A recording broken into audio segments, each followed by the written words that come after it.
All right, next up we head down to the ByWard Market to the Alpha Art Gallery. It's one of the most beautiful galleries in the entire country, and you may recognize it from some of our special showstoppers. It's just a beautiful location with between about 28 and 32 artists on display at any given time. I caught up with the manager of the Alpha Art Gallery, JP Becks.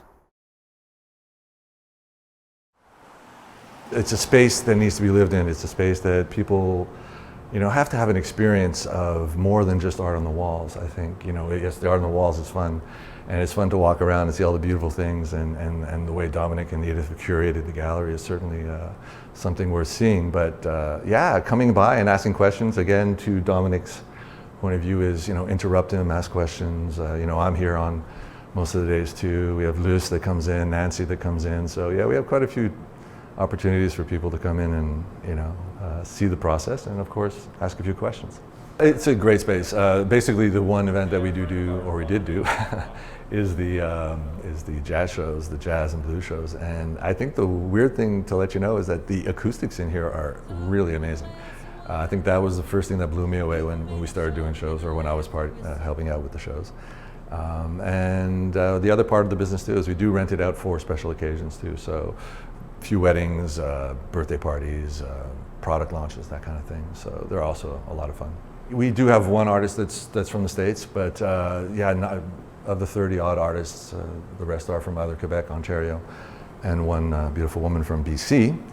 But yeah, it's definitely part of the philosophy to maintain and canvas and show the beauty that we have in our backyard. You have the very, very strong personalities in Edith and Dominic, of course. It's wonderful to see how that actually balances out in the rest of the gallery.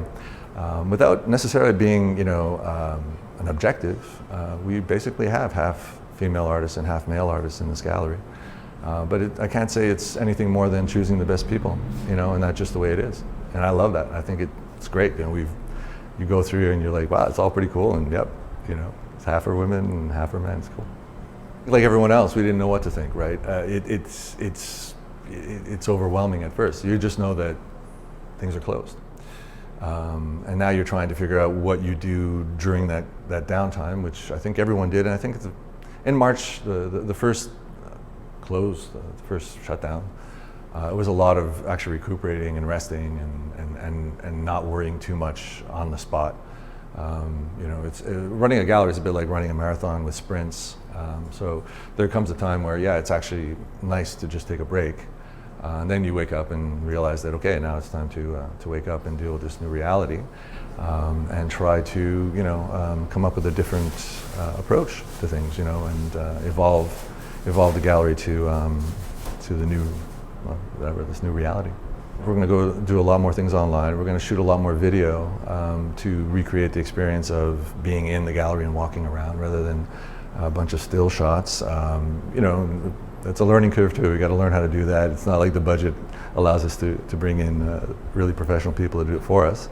But we're learning, we're loving it. It's fun. It's kind of a new thing for us, but certainly one of the aspects. The other is to continue our email presence and to just try and inform people as much as we can, whether that's through the grapevine, through the BIA, through doing things like this. But yeah, it's a challenge. It's creative, right? You got to get creative. Our website, obviously, at www.alphaartgallery.ca, pretty much has everything there. We now created a videos page, so you can watch the videos easily. But we're definitely just trying to make sure that the website is as up to date, and the art is as up to date, and the artists are up to date, so that when people inquire about art or artists, that we have a pretty effective way of getting in touch with them. From my perspective, anyways, I think a gallery can be overwhelming, and I like to make it fun. So you're going to come in, I'll ask you questions. I might even joke around with you. Take the pictures, don't feel bad. They're on the website anyways. Take a few selfies. I'll even take a picture of you in front of a painting if you like it. I think it's got to be a fun experience. The most people come here, they're not really going to buy art, but they could have a fun time and talk about it, right? And I think that's, part one. The part two with the more interested buyers, well, that's a little bit of a different thing. They generally come in knowing what they want, and, you basically want to facilitate that and also make that a great experience from, purchase to hang it on the wall. And one of the things the gallery does offer is for local purchases, we'll be happy to drive it to your house and hang it for you.